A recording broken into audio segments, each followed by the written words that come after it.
নির্দেশ দিলেন। সবকিছু ঠিক হওয়ার পর মেয়েটা প্রেসিডেন্টের সঙ্গে পুরনো বাড়িতে ফিরে গেল।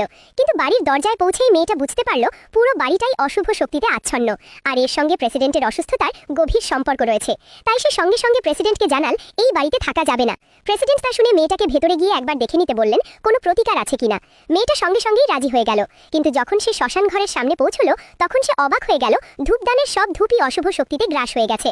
এর মানে এই বাড়িতে কেউ অভিশাপ প্রয়োগ করেছে। প্রেসিডেন্টের শরীরে যে বিষ আছে সেটাও এই কারণেই হয়েছে। এই অভিশাপ ভাঙতে হলে অবশ্যই জানতে হবে কে এই অভিশাপ দিয়েছে। ঠিক তখনই প্রেসিডেন্টের সৎ মা আর সৎ বোন বাইরে এলো। তারা মেয়েটা আর প্রেসিডেন্টের ঘনিষ্ঠতা দেখে সঙ্গে সঙ্গে জিজ্ঞেস করলো এই মেয়েটা কে। মেয়েটা উত্তর দেওয়ার আগেই প্রেসিডেন্ট বললেন এই মেয়েটাই আমার সদ্য বিয়ে করা স্ত্রী, আর ভবিষ্যতে যেন তারা তাকে সম্মান করে। কথা শেষ না হতেই প্রেসিডেন্টের শরীরের বিষ আবার তীব্রভাবে আক্রমণ করলো।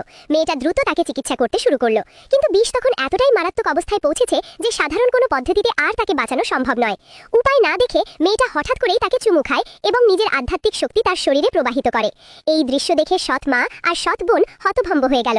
এরপরও যখন মেয়েটা দেখে প্রেসিডেন্টের অবস্থা তেমন ভালো হচ্ছে না, তখন সে সঙ্গে সঙ্গে তাকে ধরে ঘরের ভেতরে নিয়ে গেল। এই দৃশ্য দেখে সৎ মা বুঝতে পারে এখানে নিশ্চয়ই কিছু একটা গোলমাল আছে। সে বুঝে ফেলে এই মেয়েটা মোটেও সাধারণ কেউ নয় এবং তার মনে মেয়েটাকে নিয়ে খারাপ উদ্দেশ্য জন্ম নিতে শুরু করে। অন্যদিকে মেয়েটা প্রেসিডেন্টকে ঘরে নিয়ে গিয়ে তাকে পোশাক বদলাতে বলে। আমি এখনো প্রস্তুত নই, তুমি কি নিজেকে মালিক ভাবছো? এতটা রূঢ় কেন? তুমি কি করছো? কোনো প্রতিশ্রুতি লুকিয়ে রাখতে হবে কেন? তুমি নিজেকে কি ভাবছো? ওহ,